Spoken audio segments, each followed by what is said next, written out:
Mes amis, dit-elle d'une voix aussi claire et froide qu'un matin d'hiver. Nous sommes réunis ici aujourd'hui pour célébrer la récolte et pour accomplir la dernière volonté de mon cher Marie-Henri. J'eus l'impression de recevoir un coup de poing dans l'estomac. Un testament. Pourquoi faisait-il cela maintenant? Pourquoi devant tout le monde? J'ai essayé de prendre la main d'Étienne, mais il l'a retirée rapidement. Elle était glacée, mon mari. Poursuivit Éléonore, a toujours été très sensible à la préservation de l'héritage de notre famille, à la pureté du sang des Beaumont. Son regard se posa directement sur moi, sur ma fille dans mes bras. À cet instant, j'aurais dû comprendre la signification de ce regard. Le notaire s'avança et ouvrit l'enveloppe scellée. Il commença à lire les termes juridiques rédigés dans un langage officiel et ennuyeux. La propriété du château, la gestion des vignobles, les comptes bancaires. Et, dit le notaire, Monsieur Henri Beaumont lègue l'ensemble de ses biens, le château Beaumont, toutes les propriétés qui y sont rattachées et ses actifs financiers. Il marqua une pause. Ce n'était pas bon signe. À son neveu, Monsieur Antoine Beaumont, disparu depuis longtemps. Silence. La terrasse était si silencieuse que j'aurais pu entendre le bruit de l'océan à 100 kilomètres de là. Antoine? Quel Antoine? Je savais qu'il était un cousin d'Étienne, mais personne ne l'avait vu depuis des années. Son nom n'était même plus prononcé. Étienne murmura « Maman ?» Sa voix était pleine de peur, comme celle d'un enfant. « Qu'est-ce que cela signifie ?» Madame Éléonore ne regarda pas son fils, mais moi directement. Son visage arborait le sourire arrogant d'un commandant victorieux. « Le testament est très clair, dit-elle. Antoine est le nouveau propriétaire du château de Beaumont. » Je me levai précipitamment. « Et Étienne ?»« Et nous ? Et Sophie ? C'est sa petite fille. » Éléonore balaya ma main d'un geste, comme pour chasser une mouche agaçante. « Le testament ne fait aucune mention de vous, Chloé. » dit-elle sans même prendre la peine de dissimuler le dégoût dans sa voix. « Ni de vous, ni de cet enfant. » Cet enfant, elle avait appelé Sophie « cet enfant ». Cependant, ajouta-t-elle en élevant la voix pour que tout le monde l'entende, mon défunt mari a laissé une somme forfaitaire pour votre processus d'adaptation à la famille. Le notaire s'éclaircit à nouveau la gorge et consulta un petit bout de papier. Oui, ici, à Chloé et à sa fille, pour leur permettre de prendre un nouveau départ dans la dignité. 5 000 euros, 5 000 euros. Au milieu d'une fortune de plusieurs millions d'euros, au cœur d'un empire, c'était la valeur qui nous était accordée à ma fille et moi. Cela ne couvrait même pas un mois de loyer pour un appartement correct à Bordeaux. Ce n'était pas un cadeau d'adieu. C'était une insulte. C'était une gifle, en plein visage. Les murmures de la foule se transformèrent en un murmure. Tous les regards étaient braqués sur moi. La bibliothécaire, la chasseuse d'héritage sans le sou, et puis Éléonore porta le coup de grâce. Le château doit maintenant être préparé pour son nouveau propriétaire, dit-elle d'une voix glaciale. Oui, vous avez 1 heure pour rassembler vos affaires. La sécurité vous accompagnera jusqu'à la porte. 1 heure. J'étais expulsée de la maison de mon mari, du père de ma fille, en 1 heure. Je regardais Étienne. Il détourna les yeux. Il faillit dire « mais » à sa mère, mais un seul regard d'Éléonore le fit taire. À ce moment-là, j'ai compris. Il ne s'agissait pas seulement d'une question d'héritage. C'était une exécution planifiée depuis le début. Et j'avais été choisie comme victime dans ce jeu. Mais il se trompait. J'ai essuyé mes larmes. J'ai serré Sophie dans mes bras. Je ne pleurerai pas. Du moins, pas devant eux. Une calme glaciale m'envahit et je quittai la terrasse. À ce moment-là, je ne savais qu'une seule chose. Le jeu ne faisait que commencer. Lorsque j'ai quitté la terrasse et que j'ai mis les pieds dans les couloirs glacés du château, tout le monde s'attendait à ce que je m'effondre, à ce que je fonds en larmes. Les chuchotements derrière moi me transperçaient comme des couteaux. « Tu as vu ?»« sans le sou. » Et de toute façon, il n'était pas de son rang. Mais ils avaient mal interprété ce qu'ils voyaient lorsque j'ai essuyé mes yeux. Ces larmes n'étaient pas des larmes de tristesse. Ces larmes étaient celles de la disparition des derniers vestiges de ce modeste bibliothécaire qui sommeillait en moi. Je n'ai pas pleuré, je n'ai pas tremblé.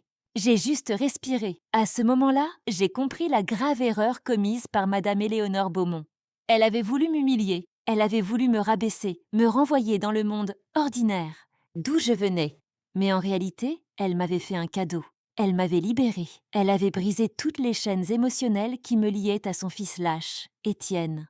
Elle m'avait sauvée de ce destin qui m'obligeait à vivre comme une poupée décorative entre les murs de ce château. Et surtout, il m'avait donné un but. La justice. Je me suis dirigée vers ma chambre. Je n'ose pas dire notre chambre, car je savais qu'Étienne s'y trouvait aussi. Quand j'ai ouvert la porte, je l'ai trouvé. Il était affalé sur le bord du lit, la tête entre les mains. « Oh, Chloé !» a-t-il gémi. Je ne savais pas. Ma mère, elle. Je l'ai regardé. J'ai regardé l'homme dont j'étais tombée amoureuse autrefois, avec son sourire fatigué. Mais tout ce que je voyais maintenant, c'était de la faiblesse et de la lâcheté. Il ressemblait à un enfant accroché aux jupes de sa mère. Tu savais, dis-je. Ma voix était plus froide et plus tranchante que je ne m'y attendais. Tu ne connaissais peut-être pas les détails du testament, Étienne, mais tu savais à quel point ta mère nous détestait, moi et ma fille, ta fille. Et tu l'as laissé faire. Que pouvais-je faire? S'écria-t-il. C'était ma mère. L'héritage, l'héritage, l'interrompis-je. Voilà le mot-clé. L'argent, le château Beaumont, les vignes. Tu ne t'es jamais soucié de moi ou de Sophie, n'est-ce pas? Tu ne te souciais que de la part que ta mère te laisserait. Il ne répondit pas. Il ne pouvait pas. Parce qu'il savait que c'était vrai, je me dirigeais vers l'armoire. Je mis de côté les vêtements coûteux, les bijoux et les sacs de marque qu'Éléonore m'avait gracieusement offerts. Ils ne m'appartenaient pas.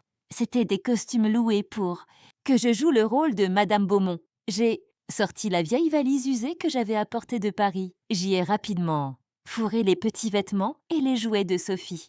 Pour moi, je n'ai pris que quelques vêtements qui m'appartenaient, ceux de la bibliothécaire Chloé. Étienne m'a demandé « Qu'est-ce que tu fais ?»« Attends, discutons. On trouvera un compromis. Je parlerai à ma mère. Peut-être plus d'argent. » À ce moment-là, je l'ai regardé une dernière fois. Et j'ai souri. Mais ce n'était pas un sourire chaleureux. C'était le sourire d'une détermination glaciale. « De l'argent ?» ai-je dit. « Tu parles de ces 5 000 € insultants ? Tu peux reprendre cet argent et le rendre à ta mère, Étienne. Je n'ai pas besoin de vos aumônes. » J'ai ouvert la boîte à bijoux. Je n'en ai sorti qu'une seule chose, le petit médaillon en argent que mon beau-père Henri m'avait offert à la naissance de Sophie. J'ai vidé tout le reste, les diamants, les pierres précieuses, sur le lit. « Tiens, c'est ta part, » ai-je dit. Je pris Sophie dans mes bras, pris ma petite valise et quittai la pièce. Étienne m'appela par mon nom. Mais je ne me retournai pas. En descendant le grand escalier du château, j'ai vu que, contrairement à la terrasse bondée, la cour était vide, ou presque vide, à part les 2 agents de sécurité en costume qui attendaient à la porte sur ordre d'Éléonore. Ils allaient me mettre dehors comme une criminelle. Alors que je me dirigeais vers la porte principale, j'ai entendu une voix sous le platane centenaire. « Madame Chloé. » Je me suis retournée. C'était Pierre, le jardinier en chef du château. C'était un vieil homme d'une 70aine d'années, le visage brûlé par le soleil de Bordeaux, les mains calleuses à force de travailler la terre. Pierre était le meilleur ami de mon beau-père Henri. Personne n'était plus attaché à ces terres que lui. J'ai dit aux agents de sécurité « 1 minute ». Ils se sont étonnamment arrêtés. Pierre s'est approché de moi. Contrairement à la foule factice sur la terrasse, ses yeux reflétaient une véritable tristesse. « J'ai vu, madame », murmura-t-il. « Ce qu'on entend, c'est horrible. Monsieur Henri, il n'aurait jamais voulu cela. Il vous aimait, vous et la petite Sophie. »« Je sais, Pierre, » ai-je répondu, ma voix s'adoucissant pour la première fois. Il était mon seul ami dans ce château. Pierre regarda autour de lui, s'assurant que les gardes nous surveillaient attentivement. Puis il plongea la main dans la poche de son tablier de jardinier sale. « Nous n'avons pas le temps, » dit-il rapidement. « Monsieur Henri m'a donné ça quelques semaines avant sa mort. Il déposa dans ma paume un morceau de métal froid et lourd, une vieille clé rouillée. Il m'a dit « Pierre, si après mon départ, Éléonore recommence à faire des folies, si les choses dérapent, donne cette clé à Chloé. C'est une fille intelligente, elle saura quoi faire. » Je lui fais confiance. Poursuivit Pierre en baissant la voix. Je regardai la clé. Elle ne ressemblait à aucune des portes du château. « À quoi sert cette clé, Pierre ?»« De l'ancienne serre, » répondit-il. « De la petite serre désaffectée où je rangeais mes caisses de légumes sous laquelle se trouvait une cave secrète. Seul monsieur Henri et moi connaissions son existence. Il y cachait ses registres non officiels. » « Des registres officieux ?»« Oui, » répondit Pierre, « des choses qu'il ne voulait pas que madame Éléonore sache. Les véritables archives de la famille. Il appelait ça sa police d'assurance. » L'un des agents de sécurité toussa avec impatience. « Madame, nous devons y aller. » Je me tournai vers Pierre. Merci, Pierre. Je n'oublierai jamais votre gentillesse. Le vieil homme hocha la tête. Vous êtes la famille de Monsieur Henri, la vraie famille. Partez maintenant, mais restez fort. Ce qui se trouve dans ces carnets mettra fin au règne d'Éléonore. Je serrai la clé dans ma main. La froideur du métal se mêlait à la glace de ma colère intérieure. Serrant Sophie plus fort dans mes bras, je me tournai vers les gardes. Montrez-moi le chemin, dis-je. La tête haute, je fus expulsée comme une criminelle par les immenses portes en fer du château. Je ne pensais pas au visage hautain de la mère d'Étienne, ni au regard compatissant de cette foule hypocrite. Je pensais à la clé que je tenais dans ma main, le dernier héritage que m'avait laissé mon beau-père, et Léonore pensait m'avoir tout pris. Mais elle m'avait offert, sans le savoir, la seule chose qui pouvait la détruire, la clé de la vérité. Lorsque les énormes portes en fer se refermèrent derrière moi en grinçant, le bruit qu'elles firent ressemblait à celui d'un cercueil se refermant sur cette partie de ma vie. Sophie s'était endormie dans mes bras. Elle n'avait aucune idée de la laideur de ce qui venait de se passer. Avec ma fille dans les bras, ma petite valise usée à la main et une clé rouillée dans ma poche, je me mis en route sur le long chemin de gravier qui serpentait entre les vignes du château Beaumont. 1 heure plus tôt, j'étais la maîtresse d'une fortune de plusieurs millions d'euros. À présent, j'étais une femme sans le sou, chassée de cette propriété, 5 000 euros. La charité, pitoyable d'Éléonore. Je n'ai pas pris cet argent. J'ai déchiré calmement le chèque que le notaire m'avait tendu sur la terrasse, devant tout le monde, et j'ai dit « Je n'ai pas besoin de votre charité, madame. L'honneur du nom de Beaumont ne vaut apparemment que 5 000 euros à vos yeux. » Vous auriez dû voir son expression à ce moment-là. Ce bref étonnement sous son masque de glace. À cet instant, j'ai remporté ma première victoire. Je savais qu'en refusant cet argent, je me compliquais la tâche. Mais je lui envoyais aussi un message. Je ne jouerais pas selon ses règles. Je marchais jusqu'à la route principale. J'appelai un taxi. Je lui demandai de m'emmener au centre-ville de Bordeaux, mais pas à la place de la Bourse. Cette place chic, fréquentée par les touristes, mais à la gare Saint-Jean, ce quartier complexe et bruyant où se trouve la gare ferroviaire. Je voulais me perdre. J'ai trouvé un petit hôtel bon marché près de la gare, dont personne ne se souviendrait du nom. La chambre sentait l'humidité et les produits d'entretien bon marché. Les draps du lit me démangeaient. En couchant Sophie dans le lit, j'ai pensé à l'abîme qui séparait cette chambre des draps en soie du château luxueux. Là, dans cette chambre, j'ai pris une longue douche pour me débarrasser de cette odeur de château qui m'enveloppait. J'ai senti ces shampoings coûteux, ce faux luxe s'écouler. Quand je me suis regardée dans le miroir, je ne voyais plus la belle-fille de Madame Beaumont, ni l'ancienne bibliothécaire parisienne Chloé. Dans le miroir, je voyais une femme fatiguée mais invaincue, dont les yeux reflétaient une colère glaciale. J'ai sorti la clé rouillée de ma poche. Je l'ai serrée dans ma main. Les paroles de Pierre résonnaient dans ma tête. Ce qui se trouve dans ces carnets mettra fin au règne d'Éléonore. Une police d'assurance. Mon beau-père Henri savait à quel point sa femme pouvait être dangereuse et ambitieuse. Il était évident que derrière le masque noble et arrogant d'Éléonore se cachaient des secrets que même Henri craignait. Et ces secrets se trouvaient désormais dans une cave sous une ancienne serre. C'est à ce moment précis, dans cette chambre d'hôtel bon marché, que je suis passée de bibliothécaire à stratège. Et j'ai besoin de votre soutien. Pour voir comment la justice sera rendue dans cette histoire, il est très important que vous vous abonniez à notre chaîne, si ce n'est déjà fait. Car il ne s'agit pas seulement d'une querelle d'héritage, mais d'une guerre d'honneur. Et vous êtes sur le point de découvrir la première étape de mon plan. Cette nuit-là, tandis que Sophie respirait à mes côtés, je n'ai pas fermé l'œil. Mon cerveau s'était mis à fonctionner avec la minutie d'un bibliothécaire. J'avais un problème. J'avais la clé, mais le château était à des kilomètres et avait été transformé en forteresse. Éléonore avait pris un risque en annonçant son testament de cette manière devant tout le monde. Pourquoi ? Parce qu'elle avait fait apparaître son cousin disparu. Oui, Antoine. Cet Antoine était manifestement la clé qui rendait le testament authentique. Et je savais qu'Éléonore ferait tout pour m'empêcher d'approcher du château. Les gardes, les chiens, les alarmes. Il était impossible d'accéder à la serre et à la cave. Du moins, impossible par la porte d'entrée. Une idée m'est venue à l'esprit. Pourquoi Henri m'avait-il donné cette clé ? Pourquoi avait-il dit à Pierre « Il sait ce qu'il doit faire » ? Parce qu'Henri connaissait mon intérêt particulier pour le château. La première année de mon mariage avec Étienne, je m'étais passionnée pour l'architecture et l'histoire de cet immense château. J'avais passé des heures à examiner les vieux parchemins, les plans et les dessins architecturaux de la bibliothèque. Henri avait été très surpris, voire ravi, de me trouver dans la bibliothèque en train de m'intéresser à tout cela. Personne ne s'intéresse à ça, m'avait-il dit. Même Étienne, il ne s'intéresse qu'au prix du vin. Mais toi, ma fille, tu vois l'âme du bâtiment. Je lui avais raconté que lorsque j'étais bibliothécaire à Paris, je m'étais également intéressée aux manuscrits anciens et à l'archivistique. Maintenant, dans cette chambre d'hôtel bon marché, je me suis plongée dans les profondeurs de ma mémoire. J'ai essayé de me souvenir de ces dessins, de ces plans, de ces notes, et puis je les ai trouvés, un dessin datant du XVIIe siècle, de l'époque où le château a été construit. À l'époque, en plus des caves à vin, il y avait des passages secrets, oui, destinés à permettre aux nobles de s'échapper en cas de danger. Et l'un de ces passages se trouvait justement près de l'ancienne serre. Éléonore pouvait avoir confiance dans les systèmes de sécurité modernes, mais elle ne connaissait pas les secrets vieux de 400 ans du château. Mais moi, je les connaissais.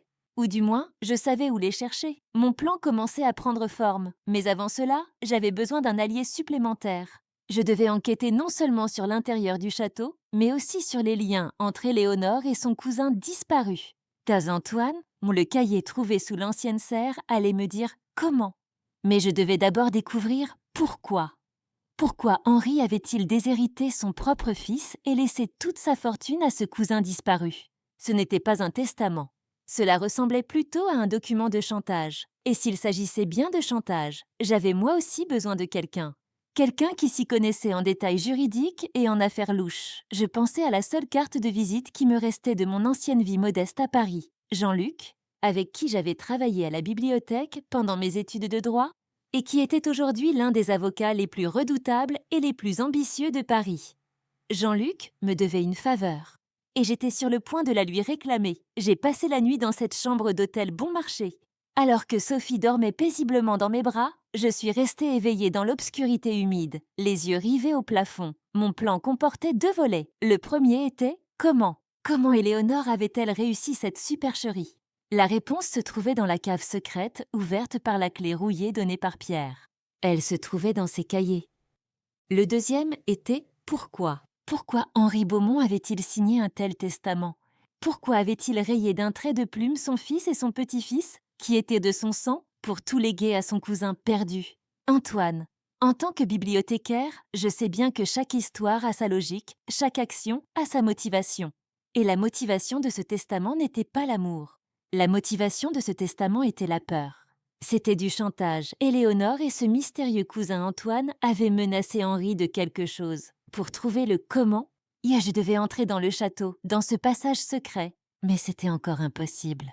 Le château était désormais une forteresse, et les yeux d'Éléonore étaient partout. Je devais d'abord résoudre le pourquoi. Je devais d'abord trouver Antoine, et pour cela, j'avais besoin de Jean-Luc, cet avocat à Paris. Aux premières lueurs du jour, j'ai pris Sophie et j'ai quitté l'hôtel. À la gare, j'ai acheté un téléphone jetable et une nouvelle carte SIM dans un tabac. Mon propre téléphone. Ah, il avait probablement déjà été mis sur écoute par l'équipe technique d'Éléonore. J'étais sûre qu'Étienne, dans son état de faiblesse, avait donné toutes les informations à sa mère. Pendant que Sophie s'amusait sur une balançoire dans un parc, j'ai composé le numéro avec mon nouveau téléphone. Ça a sonné, et ça a répondu. Jean-Luc Riva. Qu'aurait-il dit, avec son accent parisien rapide et assuré, comme d'habitude? Jean-Luc, ai-je dit en essayant de garder une voix froide.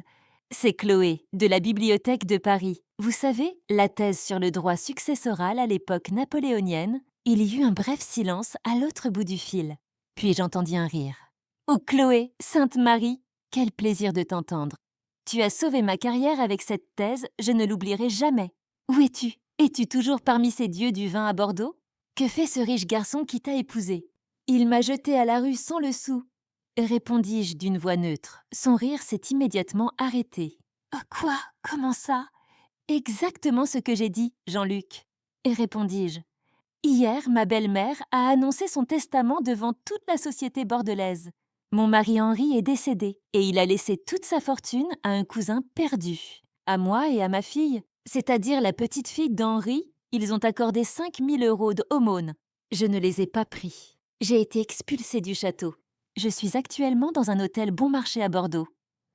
Je sentais que le cerveau vif de Jean-Luc traitait ces informations.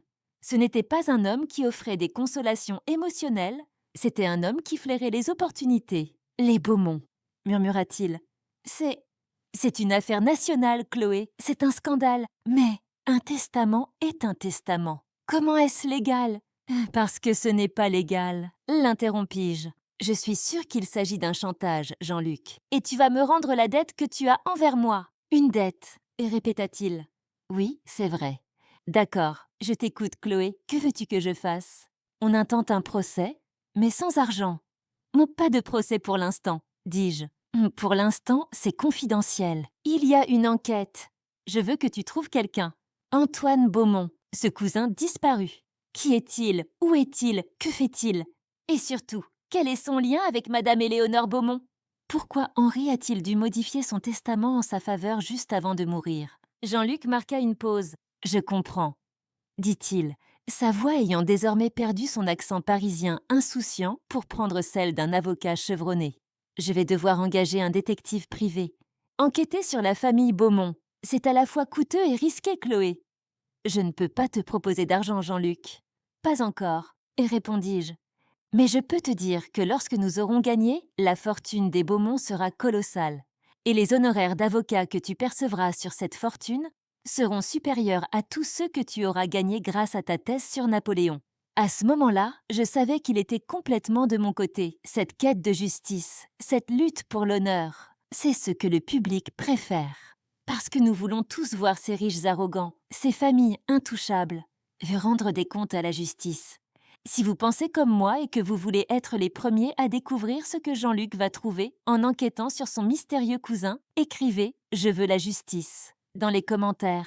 Et bien sûr, abonnez-vous pour prendre part à cette lutte. Très bien, Chloé, dit Jean-Luc avec une nouvelle énergie dans la voix.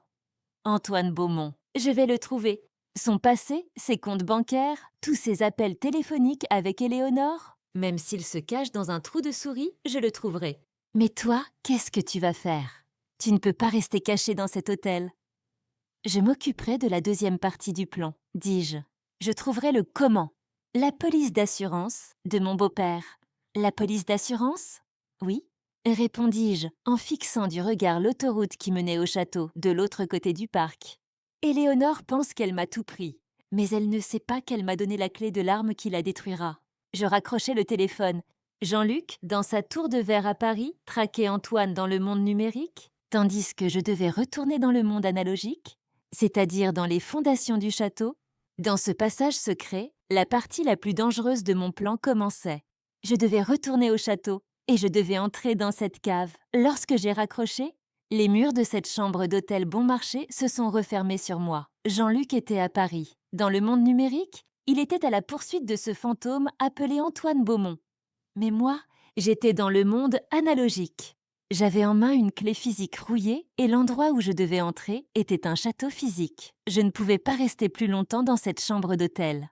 Le jour où Éléonore m'avait jeté dehors, il y avait des centaines de personnes sur la terrasse. La presse était là. L'histoire de la mariée sans le sou du château Beaumont allait bientôt faire la une de tous les journaux locaux. Les hommes d'Éléonore allaient bientôt se mettre à ma recherche. Moi, la petite bibliothécaire, j'ai pris Sophie avec moi, j'ai quitté cette chambre d'hôtel sale et je me suis fondue dans la foule de Bordeaux. Il me restait assez d'argent pour quelques jours, provenant de mon compte à Paris, une réserve d'urgence que j'avais constituée avant de me marier avec Étienne et que je n'avais pas osé toucher. Quelle ironie! J'avais gardé cet argent pour le pire des jours. Et ce pire des jours était arrivé. Je devais maintenant me concentrer sur la deuxième étape de mon plan, à savoir le comment entrer dans le château. Je me souvenais des plans du XVIIe siècle, des passages secrets. Mais je ne pouvais pas me fier à ces images floues dans ma mémoire. Je n'avais pas le droit à l'erreur. Éléonore pouvait fermer à clé la bibliothèque du château, mais elle ne pouvait pas fermer à clé toute l'histoire de la ville de Bordeaux. C'est à ce moment-là que j'ai compris la plus grande erreur d'Éléonore. Elle m'avait sous-estimée. Elle ne me voyait que comme la femme d'Étienne. Elle n'avait jamais compris qui j'étais. Ce dont j'étais capable, j'étais bibliothécaire. Mon travail consistait à trouver, organiser et rendre accessible l'information. Et maintenant, j'allais transformer ma profession en arme. J'ai installé Sophie dans sa poussette et je me suis rendue au centre de Bordeaux, dans cet immense bâtiment de verre et de béton, la bibliothèque Mériadec, la bibliothèque principale de la ville. Dès que j'ai franchi la porte, j'ai ressenti quelque chose que je n'avais pas ressenti depuis des années. Le pouvoir, C'était mon domaine. Ces couloirs silencieux, cette odeur de vieux livres, ces fiches cataloguées, c'était chez moi. Je suis descendue au service des archives.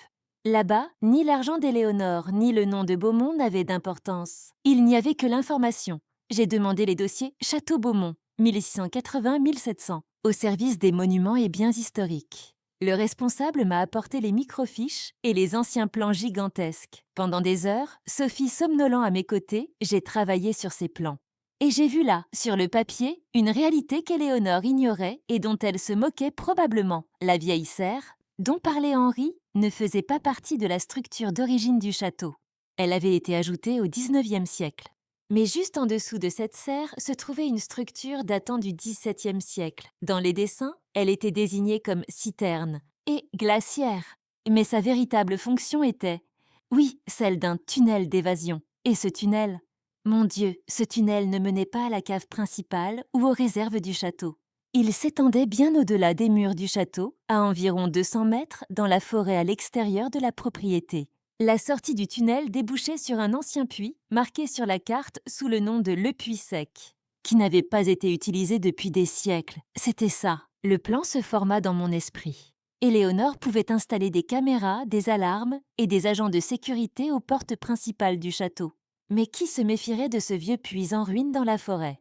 La clé que Pierre m'avait donnée ne devait pas être celle de la porte supérieure de la serre, mais celle de la porte intérieure de cette cave secrète, c'est-à-dire du tunnel. Henri savait qu'un jour, quelqu'un devrait entrer par là. Éléonore se croyait très intelligente, n'est-ce pas? Elle était assez cruelle pour me mettre à la porte, moi et son petit-fils, afin de protéger sa fortune. Mais l'orgueil est le pire ennemi de l'intelligence. Et l'orgueil d'Éléonore allait causer sa perte. Qu'en pensez-vous? Le véritable pouvoir réside-t-il dans les millions d'euros sur un compte bancaire ou dans les informations exactes contenues dans cette bibliothèque? Si vous aussi vous pensez que l'information est plus puissante que l'argent, soutenez-moi en aimant cette vidéo dès maintenant. Car cette information va bouleverser cet empire valant des millions. Avec mon téléphone jetable, j'ai pris des photos de ces plans, de ce tunnel et de la carte indiquant l'emplacement du puits sec. Sous tous les angles. Dans les moindres détails, lorsque j'ai quitté la bibliothèque, je n'étais plus cette Chloé sans le sou et rejetée. J'étais une femme avec une carte, une clé et un plan. Il me fallait maintenant la dernière pièce du puzzle, le bon moment pour entrer dans le château. Et ce moment opportun devait être celui où Éléonore savourait sa victoire avec arrogance. Celui où elle serait le plus vulnérable. Après avoir quitté la bibliothèque, je ne suis pas retournée à cette auberge bon marché.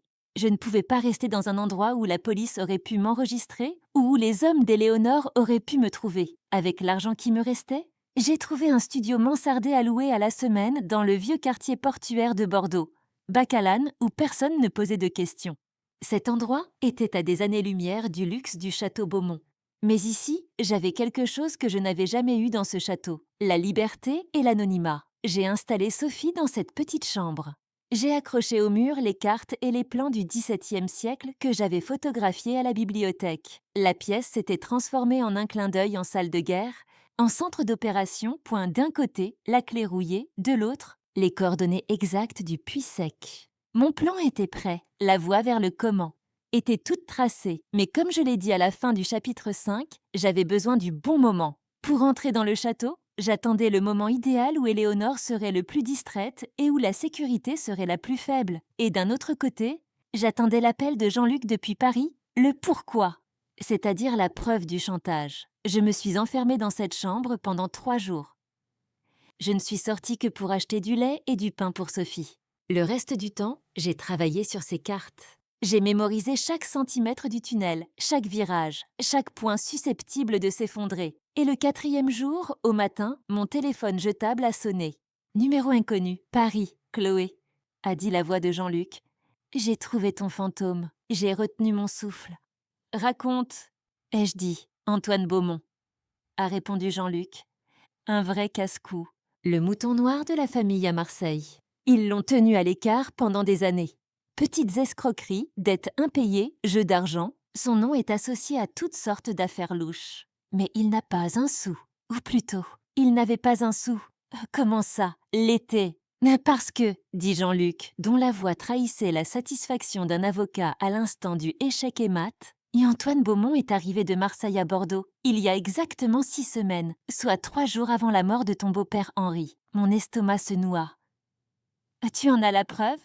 Les registres de l'hôtel, répondit Jean-Luc. Mais ce n'est pas ça le plus important, Chloé. Le plus important, c'est que le jour où Antoine est arrivé à Bordeaux, un virement de 100 000 € a été effectué depuis le compte bancaire personnel de Madame Éléonore Beaumont vers le compte d'Antoine. Je m'arrêtais. 100 000 €, c'est un paiement. Ce n'est pas du. Ce n'est pas tout, m'a poursuivi Jean-Luc. Le notaire qui a modifié le testament, Maître Dubois, j'ai également fait examiner ses comptes. Bien sûr, rien n'est officiel, mais nous avons découvert un nouveau compte ouvert au nom de la femme du notaire au Luxembourg.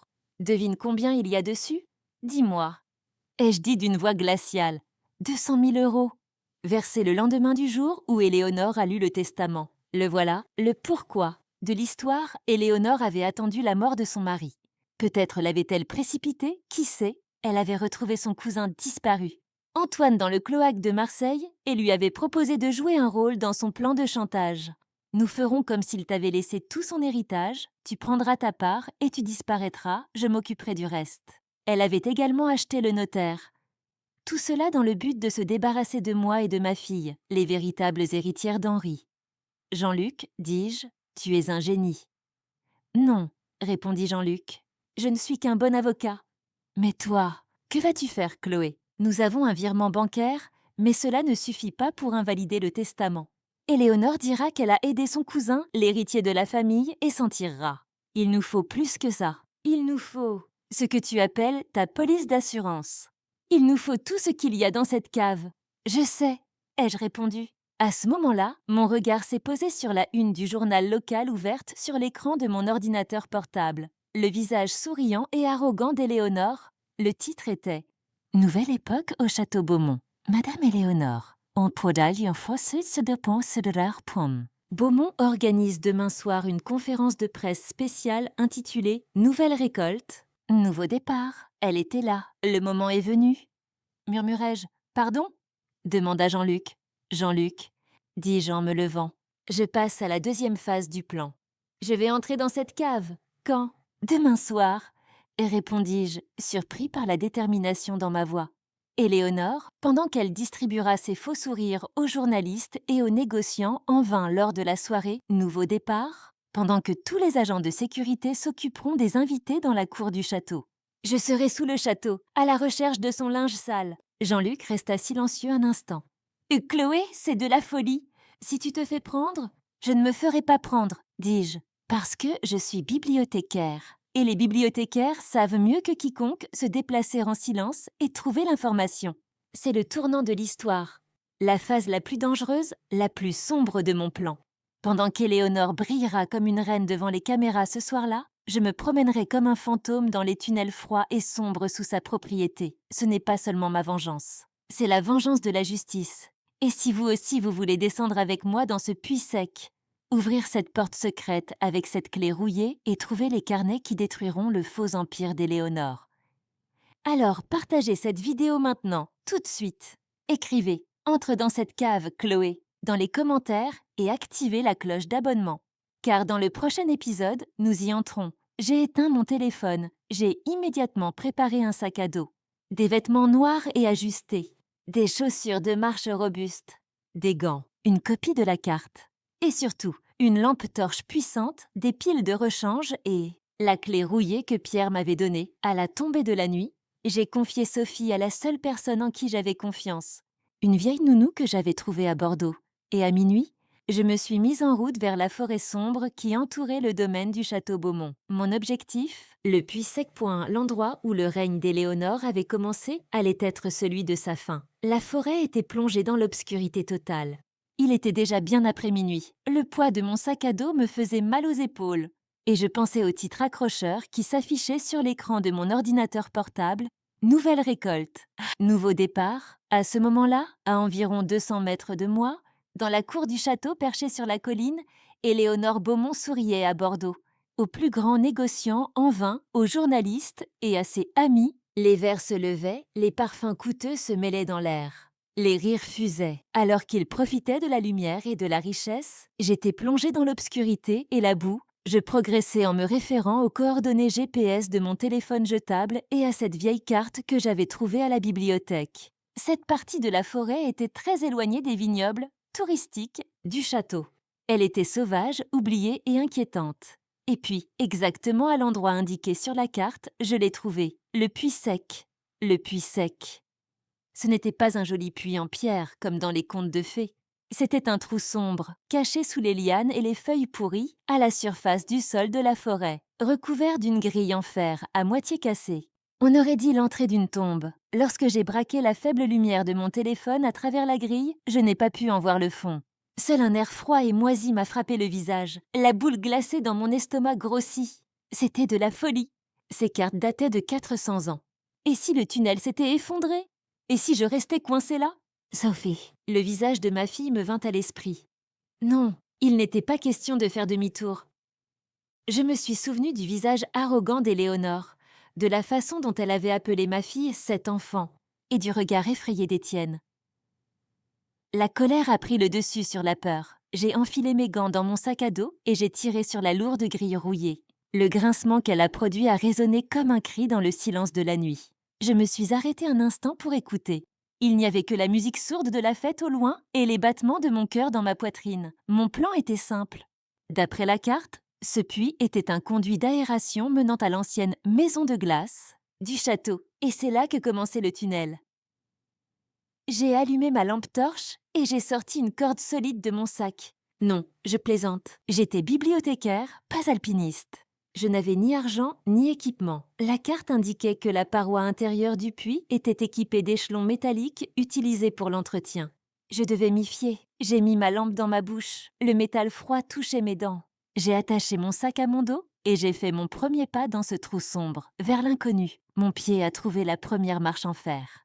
Elle était recouverte d'une couche d'algues froides et visqueuses. Je descendis lentement, centimètre par centimètre. 5 mètres, 10 mètres. Je sentais l'air devenir de plus en plus froid et l'humidité augmenter. Mon pied a glissé dans le vide alors que je cherchais la marche suivante. J'ai voulu crier « Non !» Cette marche n'existait plus. Elle était cassée, pourrie.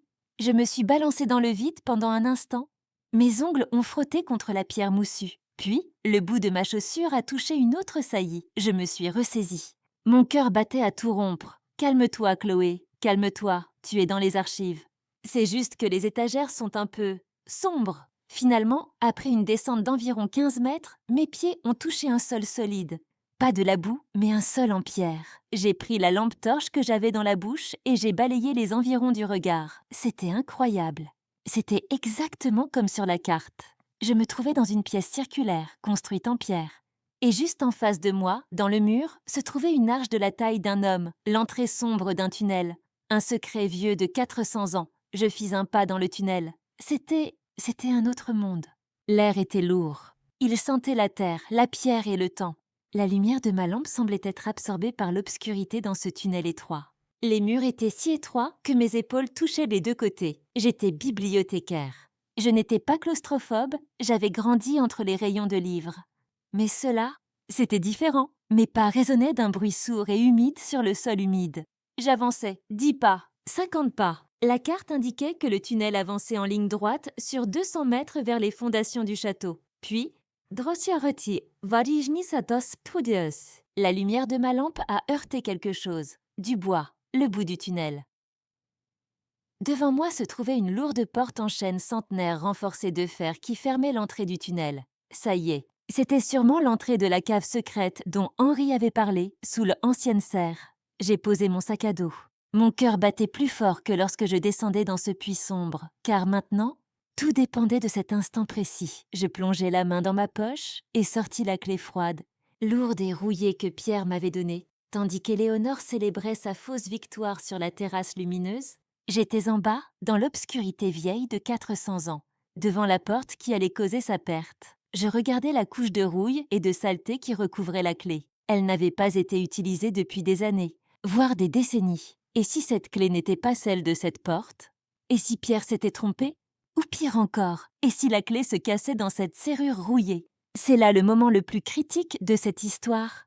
Ce n'est peut-être pas la richesse qui l'emportera, mais la connaissance. C'est peut-être le moment où cet empire arrogant s'effondrera, grâce à une carte trouvée par un bibliothécaire et à une clé donnée par un vieux jardinier.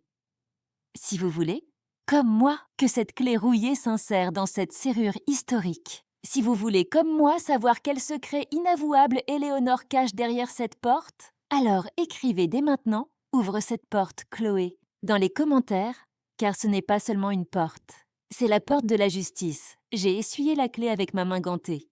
Avec mes doigts tremblants, j'ai inséré la clé dans l'énorme serrure rouillée. Elle s'adaptait parfaitement. J'ai pris une profonde inspiration. J'ai inspiré l'air froid et moisi dans mes poumons, et j'ai tourné la clé de toutes mes forces. Ce clic a résonné comme un coup de feu dans ce tunnel sombre. Mon cœur s'était arrêté. Quelqu'un à l'étage avait-il pu l'entendre? J'ai tendu l'oreille. Rien, seulement le bruit de ma respiration. Et au loin, très loin, les vibrations sourdes de la musique de la fête qui s'échappaient des fondations du château. La clé avait fonctionné. J'ai poussé de toutes mes forces la lourde porte en chêne. Les gonds centenaires ont protesté dans un grincement rouillé. La porte s'est entr'ouverte. De l'intérieur, un air encore plus froid et plus ancien que dans le tunnel m'a frappé le visage. Je suis passé ma lampe à travers l'interstice. Cet endroit n'était pas celui auquel je m'attendais. Je m'attendais à une cave remplie de vieux tonneaux de vin recouverts de toiles d'araignée. Mais l'endroit éclairé par ma lampe était un refuge. Un bureau. C'était une pièce aux 4 murs de pierre, au plafond bas et sans ventilation. Dans un coin, il y avait un vieux divan, une carte délabrée accrochée au mur. Et au milieu, un bureau en bois massif recouvert de poussière. C'était exactement l'endroit que Pierre appelait l'ancienne serre, le sanctuaire secret de mon beau-père. Henri, j'ai poussé la porte un peu, plus et me suis glissée dans l'étroite ouverture. L'air de la pièce était lourd. Elle n'avait pas été utilisée depuis des années, voire des décennies. Mais il y avait un endroit précis sur le bureau. J'ai dirigé ma lampe vers cet endroit. Tout était recouvert d'une épaisse couche de poussière, mais le grand cahier relié en cuir qui se trouvait au milieu semblait propre. Comme si quelqu'un l'avait régulièrement dépoussiéré, dans l'espoir que quelqu'un vienne le trouver un jour. Pierre, le vieux jardinier, n'avait pas seulement protégé le secret de son maître, il l'avait aussi préparé pour que je le trouve. Je me suis dirigée vers le cahier. Mes doigts tremblants ont effleuré sa couverture froide et rugueuse. Ce n'était pas l'un des registres officiels du château. C'était le cahier personnel d'Henri. Police d'assurance. Je fixai la lampe sur la table et ouvris la couverture du cahier. Les premières pages étaient telles que je m'y attendais. L'état des vignes, les conditions météorologiques, les prévisions de récolte, les notes passionnées d'un viticulteur. J'ai immédiatement reconnu l'écriture grossière d'Henri. J'ai commencé à tourner rapidement les pages. Les années défilaient. 2018, 2019. Puis, dans une note datant d'environ 1 an, j'ai remarqué que l'écriture avait soudainement changé. Les lettres assurées et puissantes avaient disparu, remplacées par des traits précipités, nerveux et durs. Et sur cette page, il n'y avait qu'un seul nom, Éléonore, à la lumière de la lampe. J'ai commencé à lire ces lignes. « Les dettes d'Éléonore à Paris », avait écrit Henri. Encore. Elle a encore joué pour sauver la maudite réputation de sa famille. Cette fois, la somme est énorme, suffisante pour faire couler une banque. Mon estomac se noua. Je continuais à lire. Henri avait découvert il y a des années que sa femme, Éléonore, et sa famille noble de Paris étaient en réalité ruinés et que derrière leur masque d'arrogance se cachait une dette colossale. Mais ce n'était pas là le plus grave.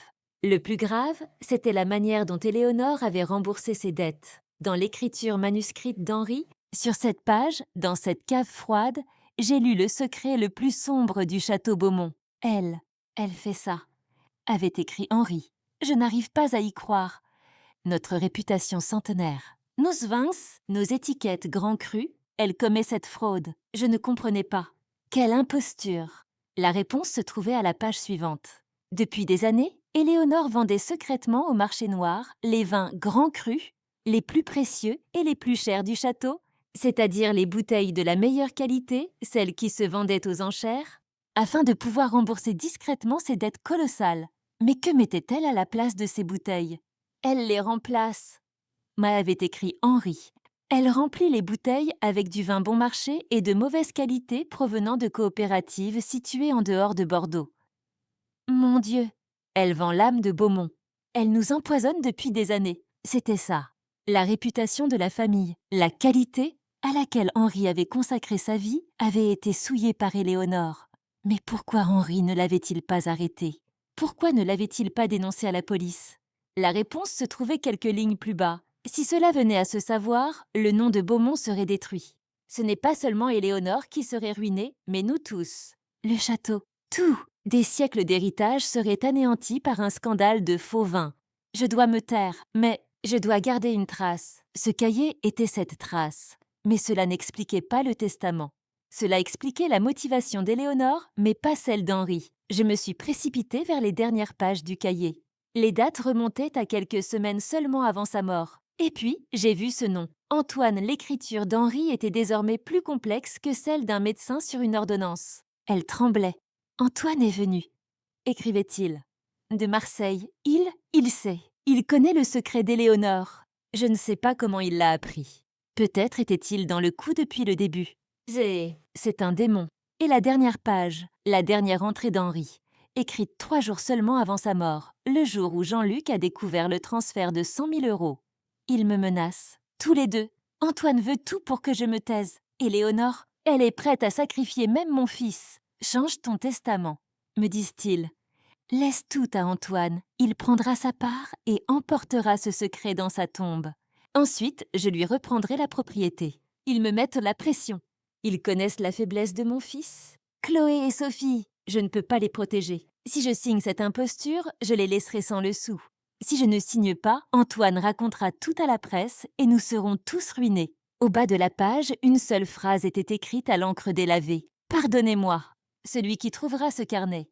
S'il vous plaît, rendez-moi justice. À ce moment-là, dans cette cave froide, alors que la lumière de ma lampe éclairait cette dernière phrase, je me suis rendu compte que des larmes coulaient sur mes joues. Mais ce n'étaient pas des larmes de tristesse.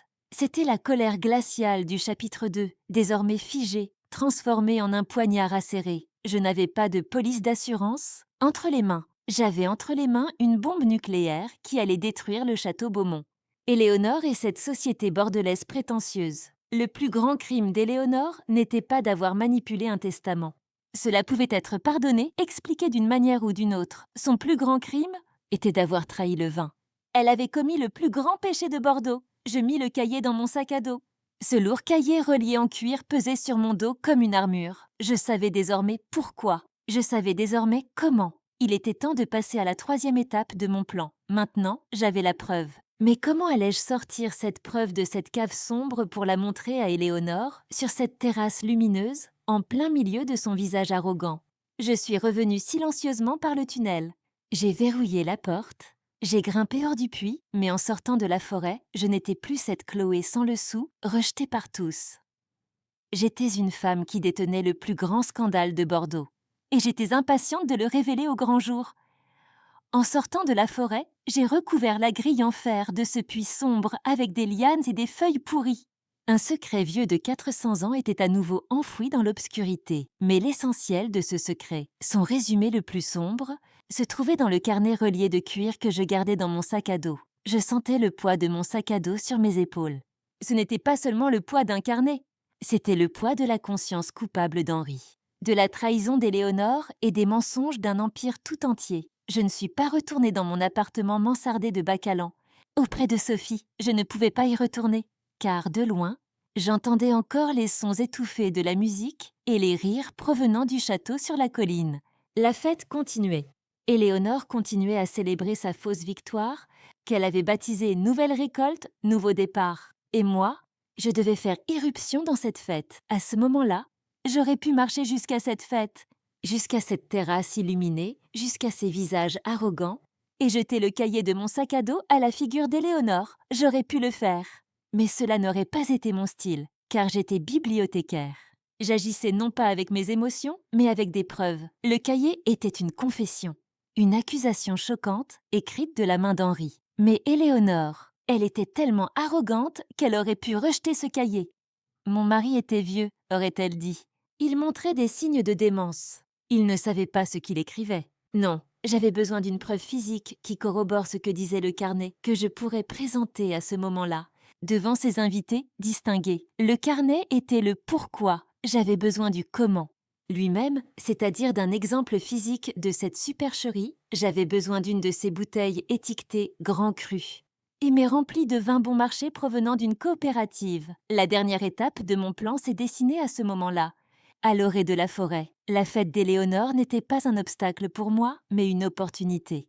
Tous les agents de sécurité étaient occupés à servir ces faux vins aux invités sur la terrasse. Personne ne pensait à protéger le cœur même du château, c'est-à-dire l'immense chaille où les vins étaient produits et stockés. Je quittais l'ombre de la forêt et me glissais dans la propriété du château, mais cette fois-ci, non pas comme un voleur, mais comme un fantôme, en utilisant les côtés sombres des bâtiments. Les rires et la musique provenant de la terrasse me guidaient. Plus il faisait de bruit, moins mes pas étaient audibles. Chai, c'est-à-dire l'usine de production moderne et la cave principale, se trouvaient un peu en contrebas du château principal. J'éteignis ma lampe torche. J'attendis une minute pour que mes yeux s'habituent à l'obscurité. Comme je m'y attendais, les portes principales du Chai étaient verrouillées et équipées d'une alarme. Éléonore n'était pas idiote, mais j'avais vécu 1 an dans ce château. Je connaissais non seulement la bibliothèque, mais aussi chaque recoin de ces bâtiments. Je connaissais aussi la petite porte de service à l'arrière que Pierre utilisait pour charger les caisses de légumes, et cette porte était toujours laissée entr'ouverte. Calée par un coin, je m'y dirigeais silencieusement. Et elle était là, la cale. J'ai entr'ouvert la porte sans faire le moindre bruit et je me suis glissée à l'intérieur. Contrairement au tunnel, l'intérieur était moderne et froid. Je passais devant la section où se trouvaient les énormes cuves en acier. Ce n'était pas ici. J'avais besoin du coffre-fort.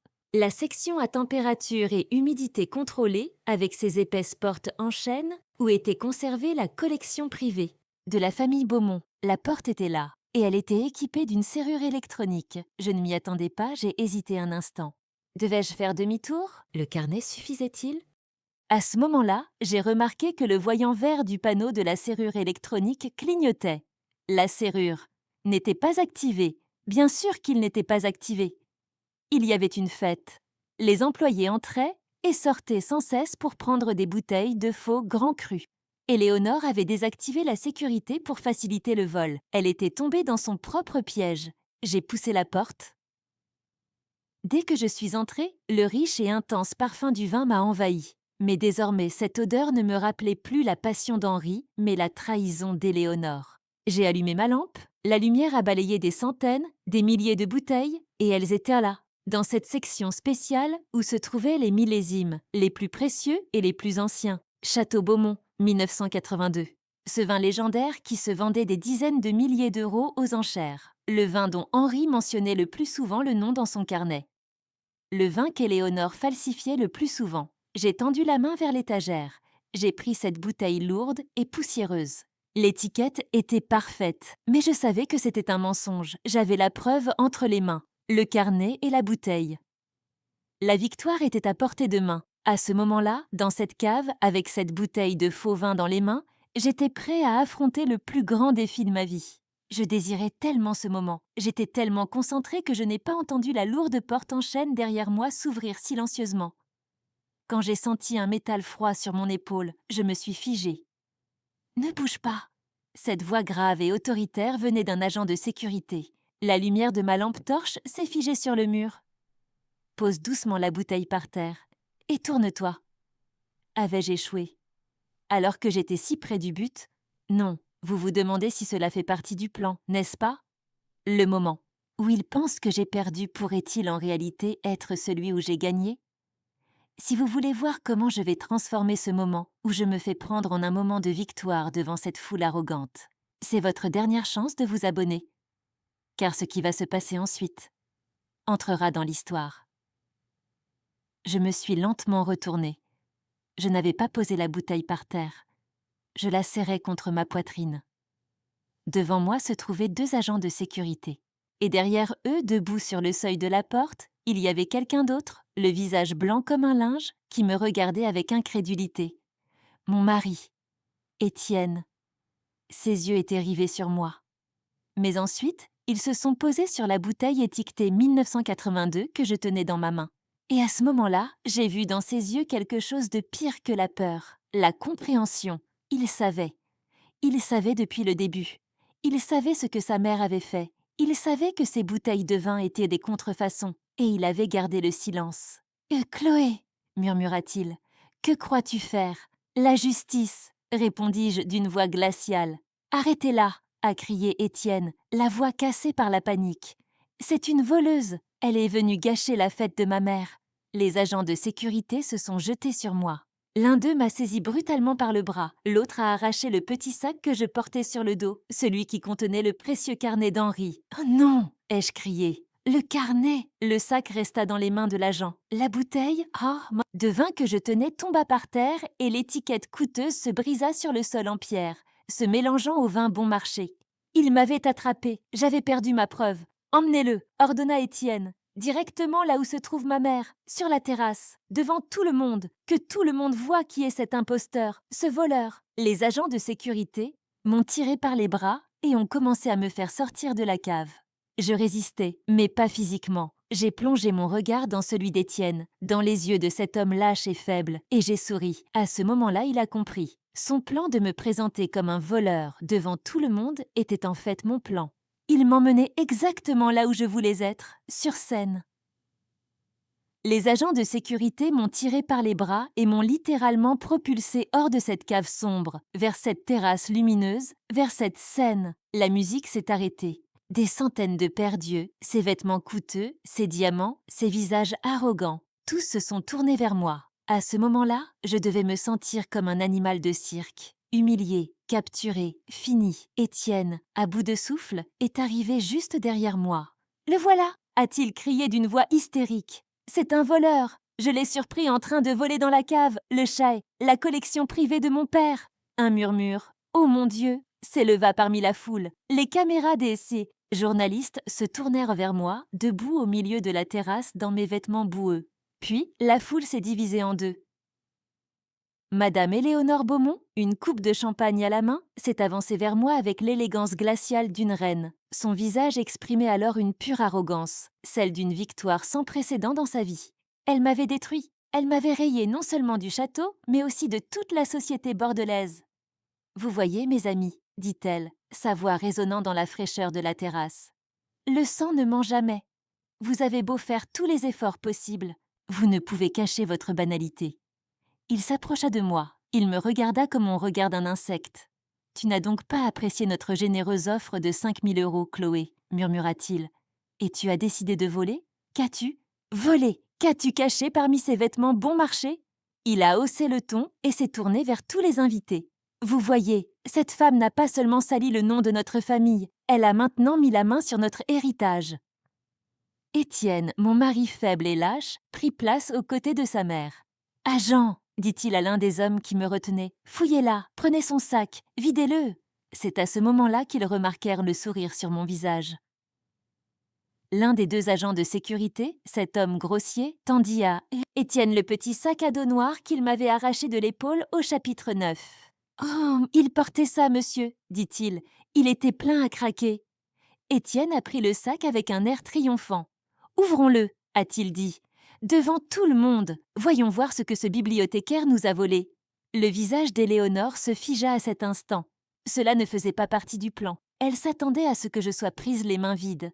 « Étienne, dit-elle, pour la première fois sur un ton d'avertissement, ce n'est pas nécessaire. Donne-le à la sécurité. » Mais Étienne, cet homme timide, s'opposa à sa mère pour la première fois de sa vie, car il voulait être un héros devant la foule. « Non, maman, tout le monde doit voir. » Étienne ouvrit la fermeture éclair du sac avec acharnement. Il en sortit. Mes gants boueux, mes piles de rechange. La foule murmurait. « Et ça ?» dit-il en sortant le lourd cahier relié en cuir du fond du sac. « Qu'est-ce que c'est que ça ?» À ce moment-là, j'ai vu l'expression arrogante sur le visage d'Éléonore Beaumont, son sourire triomphant, son masque de glace, se fissurer, fondre et laisser apparaître une terreur pure et sans mélange. Elle avait reconnu le cahier. Le silence était si intense qu'on aurait pu entendre un verre se briser à des kilomètres à la ronde. « Oui, Étienne, dis-je. » Ma voix claqua comme un coup de fouet dans ce silence. « Qu'est-ce que c'est? Pourquoi ne lis-tu pas à haute voix? Ou plutôt, laisse, demanda ta mère. Elle connaît très bien ce cahier. » La main d'Éléonore resta suspendue dans les airs, prête à prendre le carnet. « C'est absurde, balbutia-t-elle. Ceci, dis-je en élevant la voix mais sans crier, avec cette froide colère. Ceci est le carnet personnel de mon beau-père, Henri Beaumont. Je tournai les yeux vers la foule, vers ces négociants en vin, vers ces journalistes. Ce carnet, ai-je poursuivi, raconte comment Madame Éléonore Beaumont a vendu au marché noir les meilleurs vins grands crus du château Beaumont pendant des années, afin de payer les dettes de jeu de sa noble famille parisienne. La foule retenait son souffle. Ce qu'elle vous a fait déguster sous le nom de millésime historique, ai-je dit en regardant les négociants, à la place des bouteilles pour lesquelles vous avez payé des dizaines de milliers d'euros lors de ces ventes aux enchères. Elle raconte qu'elle a rempli des bouteilles avec du vin en vrac provenant de coopératives bon marché situées en dehors de Bordeaux. Mensonge, s'écria Éléonore. Cette femme est folle. Sécurité, virez-la d'ici. Du vin. Contrefait. Cette voix venait du premier rang de la foule, du vieux et respectable monsieur Dubois, président du Conseil des vins de Bordeaux.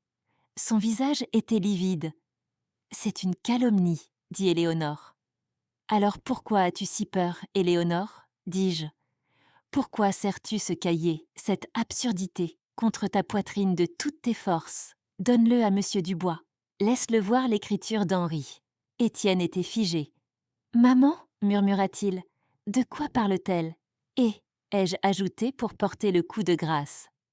Mes yeux ont cherché quelqu'un dans la foule. Il était là. Sur la terrasse, ce visage sournois qui essayait de se cacher dans l'ombre. Mon cousin perdu, Antoine. Et ce cahier, dis-je en pointant Antoine du doigt, raconte comment ce testament, ce mensonge qui dit « tout laisser à Antoine », a été rédigé sous le chantage de cet homme qui connaissait la supercherie. Il raconte comment vous avez menacé Henri et l'avez forcé à déshériter son propre petit-fils. C'est à ce moment-là que le chaos a commencé. « Supercherie !» s'écria M. Dubois. « C'est impardonnable, c'est une trahison envers tout Bordeaux. » Les journalistes se précipitèrent sur la scène, déclenchant leur flash. « Madame, est-ce vrai? Qui est Antoine Beaumont ?» Éléonore hurla comme un animal pris au piège. Elle tenta de jeter le cahier, mais un journaliste la devança. Antoine tenta de s'échapper dans l'ombre, mais je vis Pierre, le vieux jardinier, accompagné de 2 jeunes jardiniers, lui barrer le chemin comme s'ils étaient là par hasard. Et Étienne, mon mari lâche.